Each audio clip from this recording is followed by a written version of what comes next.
Estão visualizando aí? Tranquilo? Sim. Bom, legal, então. Pessoal, muito prazer aí, Rafael Valado, da Lume Consult. De antemão aí, quero agradecer o Dino, o Mauro, o Alessandro aí pelo convite aí, evento de excelência mesmo, tenho acompanhado aí as palestras anteriores, só conteúdo interessante aí. Espero poder aí chegar no mesmo nível dos demais aí. Vamos falar um pouquinho para vocês aí da Lume Consult, né?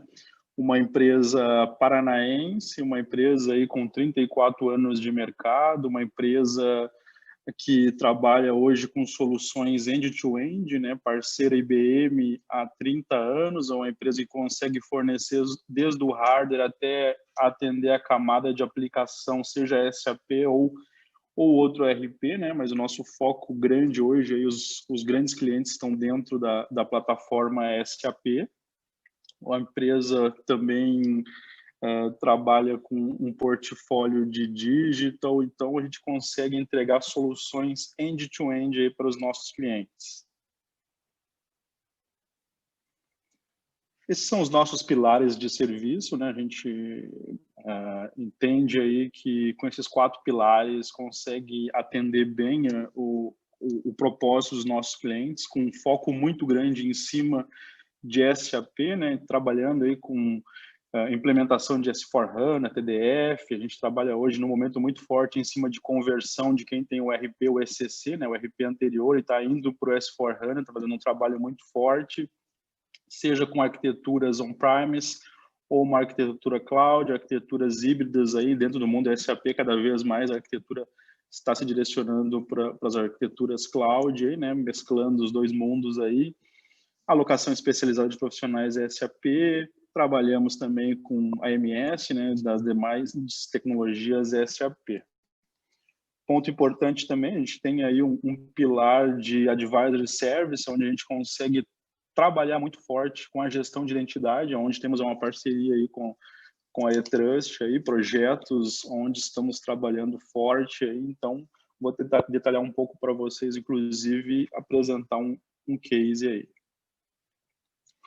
Eu fui convidado hoje pelos meus amigos da eTrust para falar um pouco de segregação de função no SAP, né? Quando a gente fala de SAP, a gente está falando de um RP, RP top de mercado, né? A gente está falando de um produto que hoje é um produto caro, um produto que hoje atende vários nichos, né? É muito forte em cima da manufatura, hoje do varejo também, mas está massificando. A própria SAP trabalhou muito forte para conseguir massificar o produto. Então, o S4HANA é um produto da SAP de 2015 que está assumindo aí hoje mercados que a SAP não conseguia atingir antes. A SAP, para tratar essa gestão de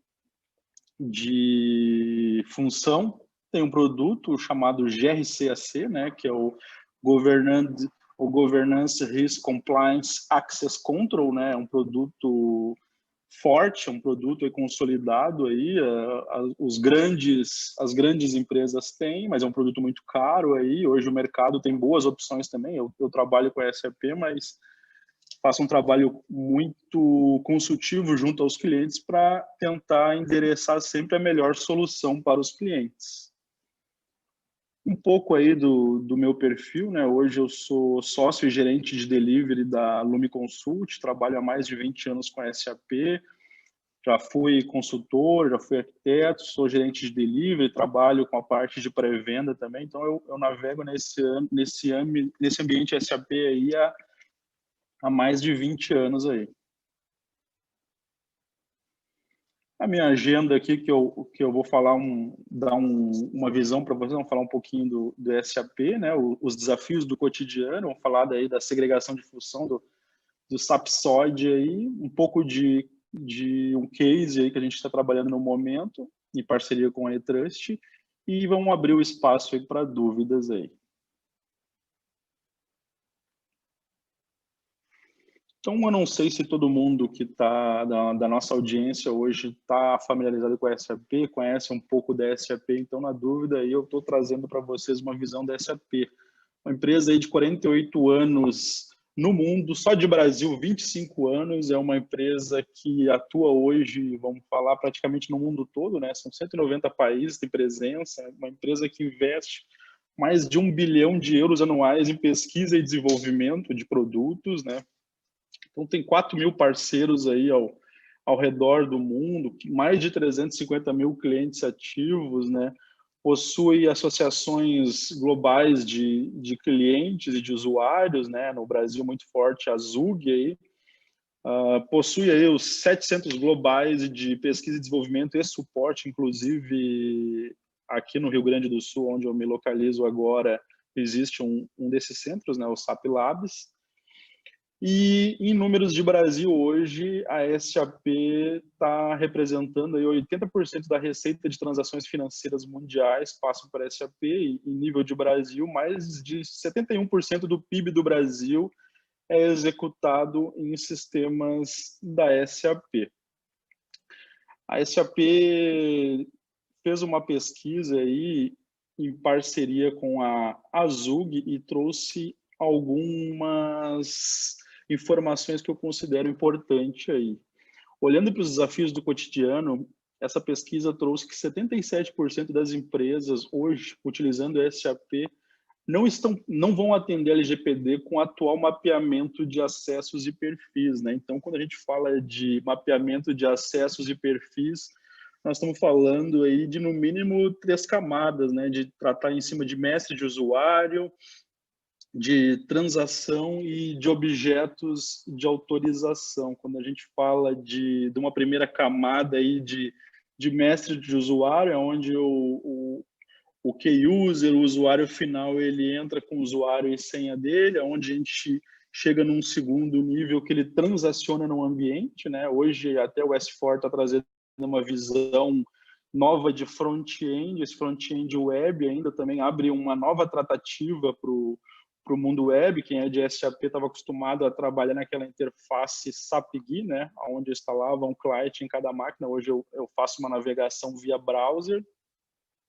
e eu desço lá nos objetos de autorização. Então, ao mesmo tempo que eu entro numa transação ou num aplicativo novo, eu tenho que ter o cuidado de saber o que essas pessoas vão estar acessando, seja criar um documento contábil, seja editar um documento contábil ou visualizar. Então, tudo isso eu consigo dentro do SAP através dos objetos de autorização.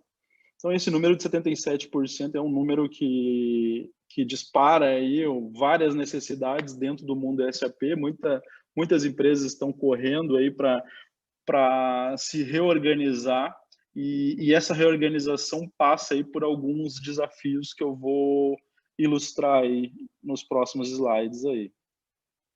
Falando dentro do SAP, sobre segregação de funções, né, falando do SAP-SOD. Não gosto muito de botar muito texto, mas eu entendi que até o material para ser compartilhado e no futuro, como não vai ter ninguém para fazer uma explicação, eu coloquei um pouco mais de conteúdo em cada slide aí para ter um entendimento pós-evento aí. Então, quando a gente fala dessa segregação de funções SAP, a gente tem que entender que a gente está lidando com responsabilidades e perfis diferentes dentro de uma empresa, né? Então, hoje, no momento que as empresas estão olhando para essa reformulação da SAP-SOD, as empresas estão aproveitando aí e analisando perfis, cargos, salários. Então, está gerando uma grande demanda aí para o mercado, porque todo mundo quer tentar ao máximo fechar as portas aí, né, da fraude, do risco em cima do acesso, né? Então, a premissa básica aí que a gente trabalha é que a mesma pessoa que criar um pedido de compra não pode aprovar, e não vai ser a mesma pessoa que vai autorizar o pagamento, e não vai ser a mesma pessoa que vai pagar. Então, essa é uma visão básica aí que a gente tenta trazer dentro da SAP e que eu vou dar uma explorada agora.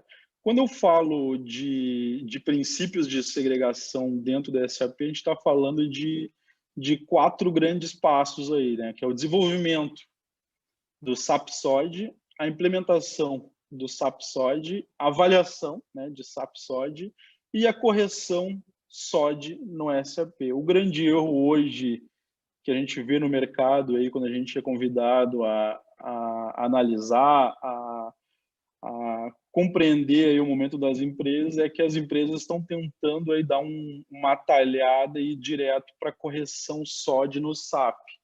Então essa correção acaba virando, vamos dizer assim, o tiro pela culatra, acaba gerando buracos nos acessos aí e gerando problemas graves aí, como já não bastassem os problemas do dia a dia.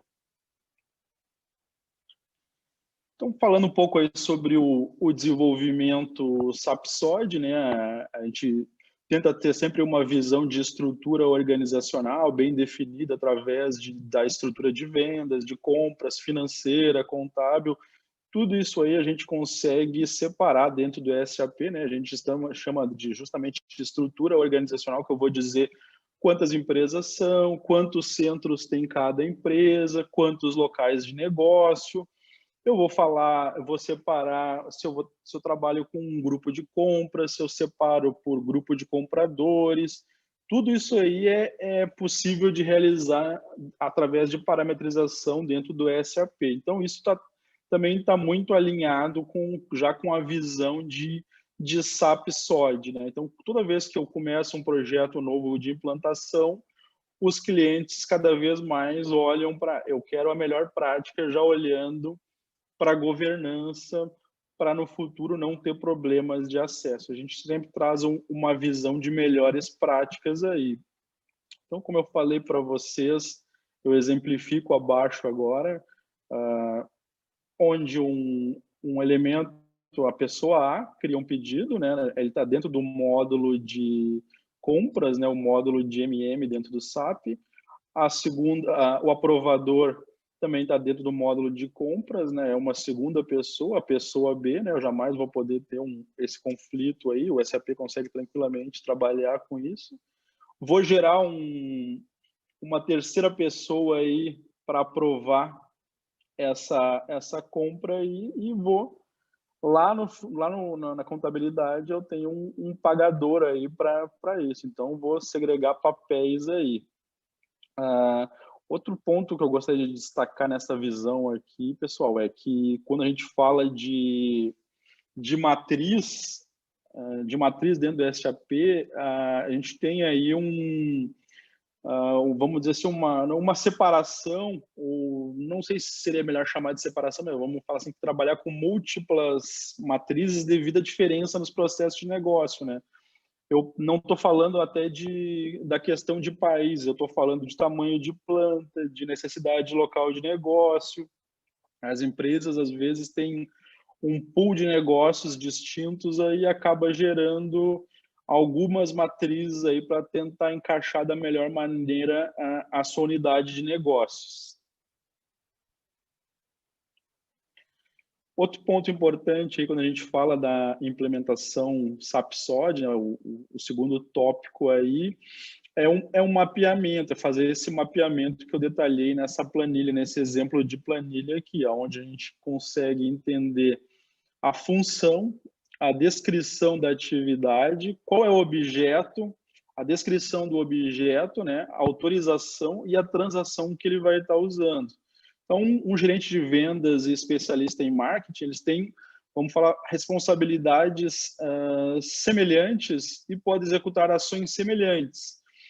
Mas eu vou ter papéis distintos, né, justamente para segregar, porque eu não vai ser 100% igual. Então, jamais eu vou conseguir minimizar papéis aí, né? Cada função empresarial, que a gente chama de função real na organização, está associada a várias funções técnicas, né? Acessos a muitas transações. Então, uma mesma função, o comprador, ele vai ter acesso a criar pedido, ele vai ter acesso a criar cotação. Então, eu tenho aí um mapeamento bem amplo aí de quais transações, e agora na visão do S4HANA a gente chama de aplicativos aí. Esses aplicativos também estão trazendo aí bastante controle aí, de maneira nativa. Aí falando um pouco de avaliação, de avaliação SAP SOD, é importante a gente ter uma visão, né? Que é um processo bem complexo mesmo. Eu tenho, por mais que eu tenha cumprido as etapas anteriores e esteja devidamente alinhadas, eu preciso ter certeza que as pessoas estão trabalhando em cima desses meus requisitos, né? Que eles trabalham dentro do que eu determinei. Senão eu jogo todo esse esforço e todo esse trabalho no lixo, né? Então, para fazer essas análises importantíssimas, aí a gente tem algumas ferramentas, né? Como eu falei para vocês, eu posso estar usando o próprio SAP GRCAC, que é uma ferramenta da SAP, é uma ferramenta boa, funciona muito bem, mas é uma ferramenta cara, bem onerosa aí. O Horácios da E3, que é um produto bem interessante, eu gosto do Horácios, aí traz um custo-benefício, aí um ROI bem interessante aos clientes. O NetIQ é uma ferramenta também aí que tem uma certa propriedade, eu gosto também, já vi funcionando. Hoje são as ferramentas que eu normalmente vejo aí os clientes usando aí. Para a gente fazer uma análise bem interessante, né, essas ferramentas têm que conseguir nos trazer visões, né, de transações críticas e as combinações junto à estrutura organizacional. Então, o que a gente tem que fazer? Testar as possibilidades inseridas de fraude, né? Então, quanto mais eu testar, mais combinações eu conseguir gerar, menos risco eu vou conseguir, aliás, maior risco eu vou conseguir detectar e justamente trabalhar de maneira preventiva aí. Então, infelizmente, se uma empresa não sabe o que os funcionários devem fazer e como eles executam as transações deles específicas no SAP, não adianta muito, né, eu ter ferramentas ferramentas SOD para conseguir trabalhar em cima se eu não tenho processo, não tenho instruções, se eu não tenho normativas para controlar. Então, a gente está falando muito em cima de processo, de boas práticas aí, certo? Então, falando também um pouco sobre nos beneficiar das ferramentas SODs, a gente já tem uma estrutura organizacional junto com a matriz de risco e outros modelos onde a gente já definiu essas ações. Agora a gente consegue hoje controlar e utilizar planilhas, né? Essas planilhas aí onde a gente consegue importar esses dados de risco da SAP SOD, que vai facilitar tanto a importação como a exportação para as ferramentas que eu decidi utilizar. A gente está fazendo um trabalho bem interessante junto aí a algumas empresas. Mais à frente eu vou abordar esse case aí. Ponto importante, pessoal, a parte de administração de roles dentro do SAP, como a gente chama, né, é fundamental hoje também a TI cada vez menos ter acesso, né, não deixar na mão da TI esse acesso, essa governança, né, levar para as áreas específicas. Hoje eu vejo um grande movimento aí para tirar do time de bases, né, que é o profissional que administra essas roles, para justamente evitar esses riscos aí do acesso indevido aí.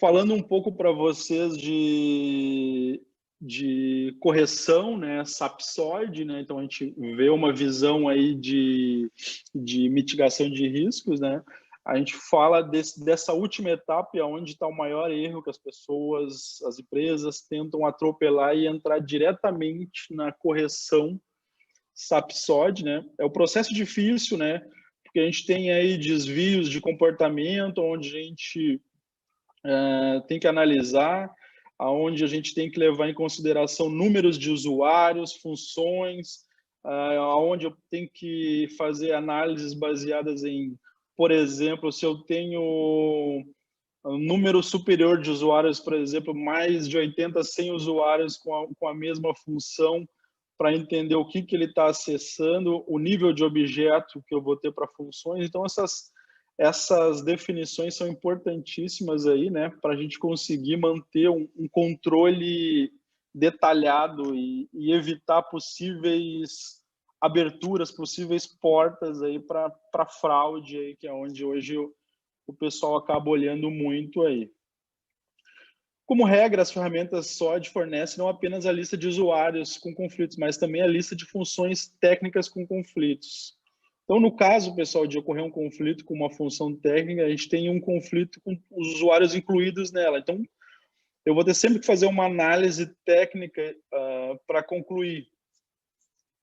O que a gente leva em consideração também muito importante é usuários bloqueados, há quanto tempo, transações que não são acessadas, dependendo da transação no SAP, de 3 a 6 meses, a gente dá uma analisada, a gente aproveita para tirar de perfis. Então, tem alguns atalhos que a gente costuma utilizar aí para evitar riscos aí, usuário de determinada área que está com um acesso suspeito, aí o pessoal acaba bloqueando, né, para observação, pessoas que já não estão na corporação ou fazem trabalhos eventuais e mantêm o usuário desbloqueado. Então, tudo isso aí tem um trabalho bem técnico, né, bem analítico para conseguir fechar e dependendo do tamanho da empresa, esse trabalho aí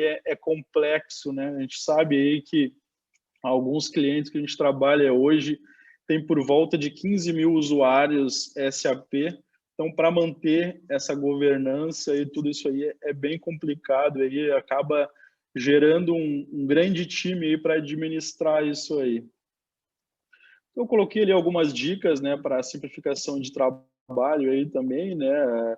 A gente fala muito de coringa no valor de autorização, né? A gente tem que olhar aí o coringa, como é que a gente coloca esse coringa, né? Ele tem um risco bem significativo de acesso não autorizado, né?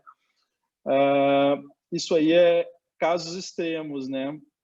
Também a gente fala muito aqui de transações Z, né? São as transações customizadas para os clientes, não são as transações padrões que o SAP entrega. Então, o cliente, quando quer desenvolver uma transação, um relatório específico de faturamento, onde ele quer cruzar a parte de compras com a parte financeira, ele desenvolve um relatório. Então, tomar cuidado para desenvolver esse relatório e atribuir a ele objetos de autorização que eu vou poder controlar, né? Eu vou poder dizer quem são as pessoas que vão poder tá rodando esse relatório e ter acesso full a ele. Eu posso inserir vários objetos aí e conseguir filtrar através dos perfis o que cada usuário vai rodar nesses relatórios Z.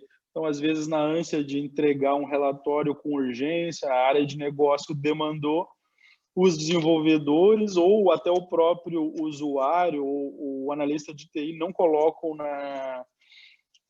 na solicitação a criação de objetos de autorização. Então, é uma boa prática a gente sempre solicitar os objetos de autorização no nível máximo para conseguir acompanhar tudo o que está acontecendo dentro das transações que eu desenvolvi. Pessoal, dentro de correção SAP-SOD, essa é uma visão que eu quis trazer para vocês, eu quis ser bem... contribuir com uma maneira simples de enxergar aí o SAP com seu GRC-AC é uma ferramenta bem consolidada aí, a gente pode, em oportunidades, se vocês acharem interessante, fazer uma apresentação sobre a ferramenta, fico à disposição. Eu vou explorar um pouco agora com vocês, falar um pouco de um trabalho que a gente está fazendo hoje junto à Itaipu, né? Hoje a Itaipu é é líder mundial em produção de energia limpa e renovável. Então, hoje, ela, desde 1984, ela trabalha com 20 unidades geradoras, né? Então, todo mundo conhece a Itaipu, é uma empresa binacional, né?